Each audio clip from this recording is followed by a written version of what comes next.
everyone, and welcome to another episode of In the Studio. The program is brought to you by Davis Media Access and broadcasts on Davis Community Television. That's Comcast Channel 15 and AT&T Uverse Menu 99.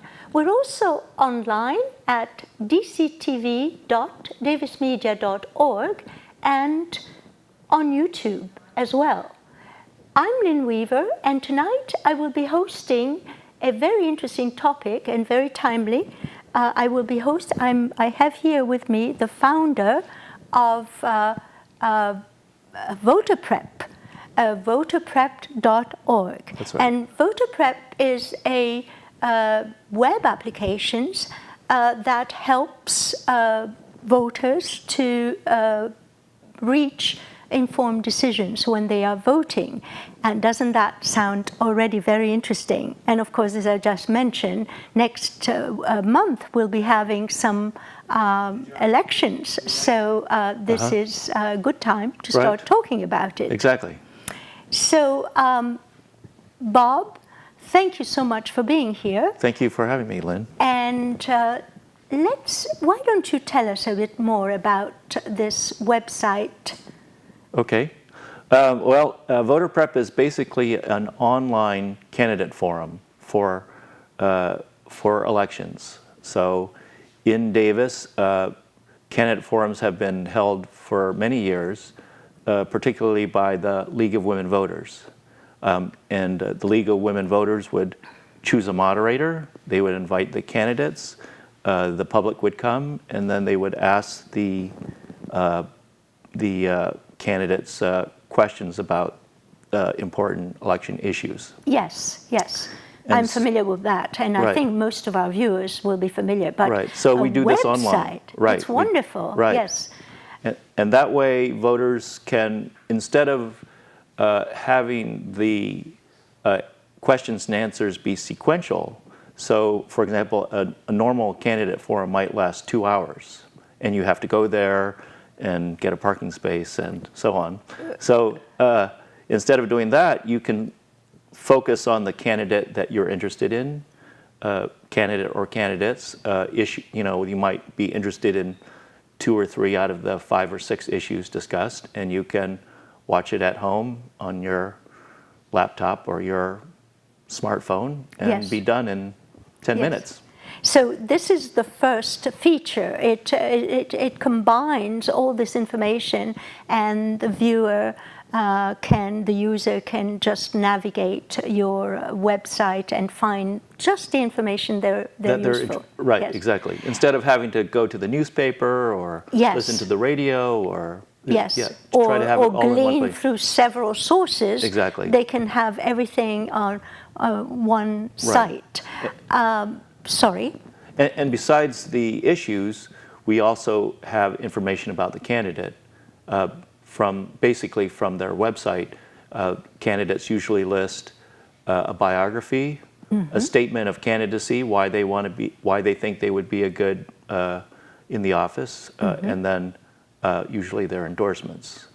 So we also have that on our site, so you can quickly see for each candidate what their endorsements are, and just switch over to the other candidate's endorsements and see what that guy has, instead of having to go to many different websites. That's and that's very convenient, of course, and time-saving as well. Exactly, yeah. Do you want to mention some of the other dimensions of this website?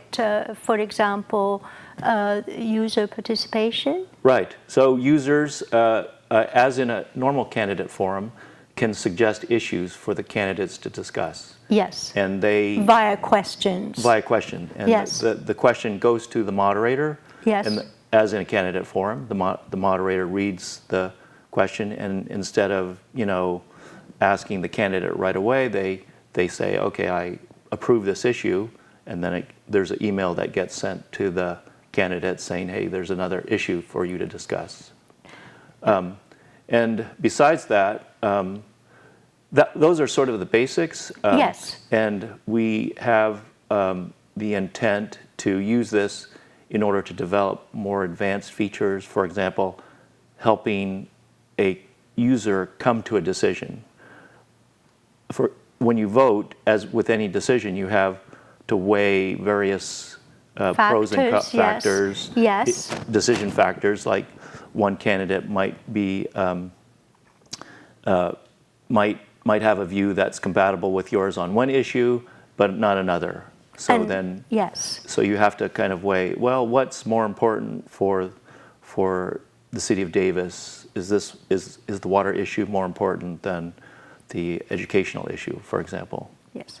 So how new is this website? When did you launch it? Well, we just launched it in June for the Davis City. I live in Davis. I'm a Davis resident, so we chose the Davis City Council race that took place June the 4th as the kind of the trial run. Yes, yes. And did you have good feedback? Yes, we got good feedback. Yeah, we asked there were 5 candidates for City Council, and we got feedback from 4 of the candidates that participated. And they were happy with it. Yeah. Well, that's very nice. I actually went to the website before the show, and it's very attractive. It's a very nice, very elegant format, and very easy to use. Again, the website is voterprep.org. That's right. Very simple, very straightforward. And now there are a couple of things that I'd like to ask you about this website. Obviously, is this website free? It's free, yeah. Yes. It's free to the candidates. It's free to users. There's no advertising on the website. It's just a free service. It's a free service to the community. Yes, and then of course let's talk about the non-partisan, because this when you mentioned that the website will help voters to make up their minds, that sounds it rings a few alarm bells there. Exactly right. Yes, can you elaborate on that? Yeah, well, most information that you get about elections is partisan. It's advertisements you see in the paper or radio ads, and there is a strong tradition, especially in candidate forums, of the moderator asking non-partisan questions. So if you ask about an issue, you have to be careful not to use vocabulary which one side or the other uses, but try to come up with non-loaded, for example, vocabulary. Yes, neutrality. Yeah, you can think of many issues in abortion. There's pro-life and pro-choice, which are loaded. So the moderator will choose non-loaded terms in order to ask the questions, to present a neutral stance, not favoring one side or the other in the statement of the issue. Yes. Now, can the user actually enter? You mentioned they can enter a question, and then it's tunneled into the candidates and to the moderator, right? To the moderator, right? Okay, so the moderator is you. For the upcoming for the Davis City Council election, I didn't find anybody else. It was me. Yes. But just yesterday, I talked to somebody about moderating the next election.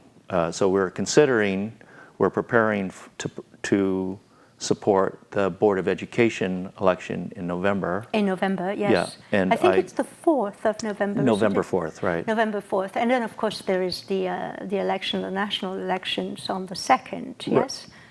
I think it's on the 4th. I think there's still they're on the 4th as well. Right. Everything's on the 4th. Somehow I thought the 2nd, but yes. So that would be the next step. They're on Voter Prep.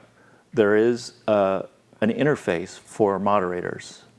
So they are Explain. Okay. That means a web page that only they can access. I see. And on that page, they have controls. Yes. For example, when somebody suggests an issue, they get an email, the moderator gets an email, they go to that page, they see what it is, and then they can approve or reject that. I see, yes.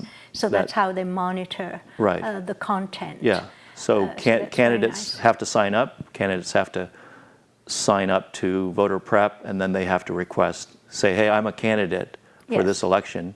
The moderator receives that and message, and then he says, okay, you're a candidate for this. Well, it election. sounds like a very easy and yet extremely useful tool to have, and certainly a wonderful service to the community. Do you allow photographs as well? Yeah, Yes. videos, photographs. Photographs, Yeah, all the multimedia right, exactly. gamut Right. that you want. Well, so you've very well described how the main features are organized, and you also alluded to the fact that there'll be a number two, an upgrade with Right. more features. Right. Are you gathering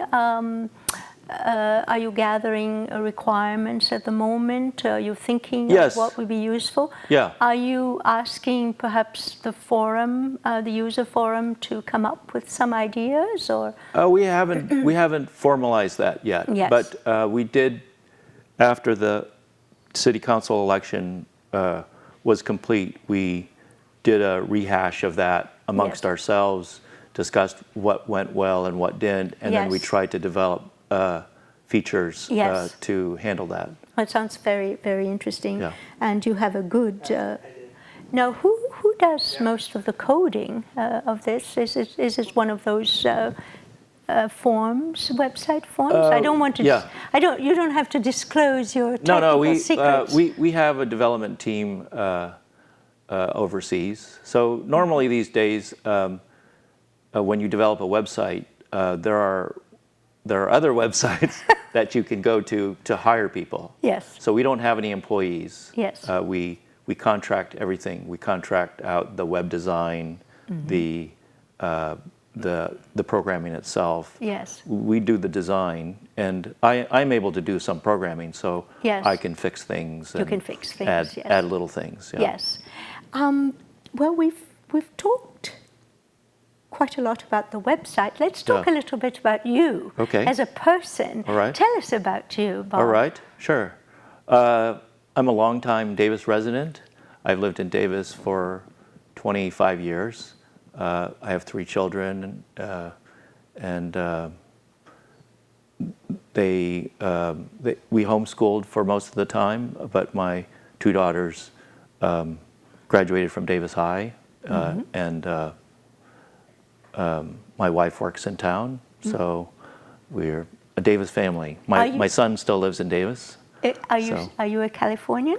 I'm a Californian. Yes. I was born in San Francisco. I'm a native Californian. My father was born in California and in San Francisco, and we're just about to celebrate the 100th anniversary of my grandfather coming to San Francisco. Oh, wonderful! A century. How many generations is that? That's 4, I think. 4. Yeah. Did he come from China? He came from Canton. Yeah. Canton, the southern part of China. The southern part, right. Yes, and what a wonderful story. Yeah. Yes, very nice. And how do you celebrate that? A huge family reunion? Well, it's not going to be huge. We're in Chinatown. Chinatown. My grandfather settled in Chinatown. Yes. And he had a restaurant there. And so that restaurant is closed at the moment, so we're going to go to a different one. And I have relatives coming from New York City and Canada and all over. Sounds like a lot of fun. Yeah. Do you speak a little bit of Chinese? Actually, I speak a little Cantonese. Cantonese, but yes. I've been studying Mandarin. Yes, So which is a more universal language. In my spare time, I study Mandarin. Very nice. Yeah. Very, very nice. Now, there is something that begs a question here about content management for this, because obviously you have to keep updating the information, Right. clearing what is old and bringing in the new. That's right. Do you have a system for that? Well, the idea is for interested people, like the League of Women Voters, for example, or newspapers, who might want to cover an election, to take the central role in managing and creating election content on voter prep. So it would be an extension of their own publication in some way. Possibly, yeah. Yeah. Right. Well, that's So- very interesting. Have you talked to someone in the women's voters? Well, that's one thing that happened recently, which is the League of Women Voters in Davis disbanded in June. Okay, That's right. I wasn't familiar. I've been Yeah. traveling quite a bit. Okay. Yes, Yeah. disbanded. Yeah, they disbanded. Do you know why? Well, basically, I don't really know why. Yeah. Just my intuition is that the founders of the League of Women Voters chapter were getting older, and they didn't have many new members Yes. to take over the responsibility Yes. of. Yes. Well, of course, a lot of the younger generation is very busy working and doing other things. That's right. Unfortunately, Yeah. the world of volunteers is disappearing very fast. Yeah. Yes. But they'll regroup, I'm sure, at Yeah. some point, the chapter.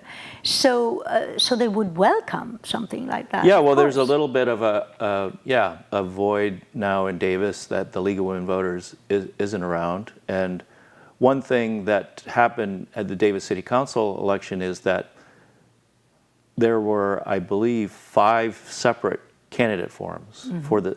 So that means each evening they would have to go. Each of those 5 evenings they would go and spend 2 hours being asked questions. And if they could do it all at one central site, then Much better. It would be. Some of the candidates said, "Hey, if you guys were around, we wouldn't have to do Yes. that." So if people were to accept that as vehicle, It sounds very useful and just saves a lot of time to Yeah. people. What gave you the idea? That's a good question. Let's see. So several years ago, I started thinking about doing something socially constructive, with my Isn't that wonderful? with my Yes. energy Knowledge. Yeah. and knowledge. And knowledge, yes. Yeah, and my I background. wish everybody would think that way. Yeah. Yes. So my background is in supporting decisions. That's what I studied in graduate school. And you have a PhD from Stanford. Yes. Right, in that. In Yeah. that, yes. It's a new field of study, or is it Yeah, it's a recently? relatively new field Yeah. of study. It's based around something called utility theory, which was developed in the 1950s. And in fact, this theory is the basis of most economic activity, of pricing. For pricing of stocks or pricing of derivatives are fundamentally based on this theory. Most of economics is based on this theory of utility theory and probability theory. But what we use it for is to help people make decisions. Individuals or corporations make private decisions. Yeah, and that decision-making field was very popular in the 90s, wasn't it? Suddenly, educators realized we had to tell the students, teach the students how to reach the right decision. Yes. Yeah. Yes, it's very important. It's very important. And so one of the first efforts that I had was to help people make financial decisions. So I worked on that with a colleague of mine for a while, and we worked on it. It seemed too difficult to do that on the resources that we had. So we wanted to choose something that was very doable. So voter prep we've put together in about 8 months or a year. And practical. And practical, Yes. right. Yes. And voter prep works in the collective decision making, not individual decision making. I understand. And we feel that, this area of social decision making needs a lot of help. Yes. So we can see how that certain parts of our democracy are not working that well these days. Yes. And we thought that if we do something simple, we could try to help that. Well, it's very interesting and very, very constructive, as you said. Which is, do you have other constructive ideas up your sleeve? Yes, I have many ideas, but I only have time to work on, one at a time. One at a time. One at a time. Yeah. Yes, yes. So if I could I'll just continue my story a little bit, which is that we came up with this idea on our own. Originally, Voter Prep was designed to discuss general social issues. For example, climate change or population growth or pollution, things like that. But we thought that if we directed it specifically at voters and elections, that they would have a specific decision to make at a specific time, that it would be more useful at first. And so we started working on it, and we didn't know exactly whether the idea was a good one or not. Since my colleague and I both had gone to Stanford, we found a Stanford professor who specializes in studies of democracy. His name is Professor Larry Diamond. Mm-hmm. I've heard of him, yes. And so we went to his office, and we made an appointment. We went to his office, and we told him what we were doing. He said, "Can I log in? Can I see it?" He went to his computer. He looked at it. He said, "Yes, that will be useful." So since then, we've been working on it a bit harder with a bit more sort of enthusiasm, because we know motivation. Yes. And he serves as a consultant. He serves as a consultant for us. Yeah. Mm-hmm. That's very nice. Yes. Yeah. Well, it all sounds incredibly interesting, and as I said, I logged on and I signed on. Okay. Signed up. Okay. And I looked at it. It looks simple and yet elegant. It's visually pleasing, and if users have questions after viewing this program, this interview, can they go and sign up and just write the question and submit them to you? They could. They can send an email to info@voterprep.org, or they could send it directly to me, bob@voterprep.org. Yes, bob@voterprep.org. That's right. Or info@voterprep.org. Right. I like the way you keep everything very simple and consistent. Right. Well, we're just about out of time. Okay. So I just wanted to thank you again very much for coming here, sparing some of your time and specifically, I think, for all the help you give our community with this very bright, innovative application. So thank you, Lin. Thank you, Bob Fung, and thank you, all of you, for watching. And if you happen that you'd like to see this program again, you can always log on to dctv.davismedia.org and stream this program again, as well as perhaps you can browse some of our other programs that are also very interesting.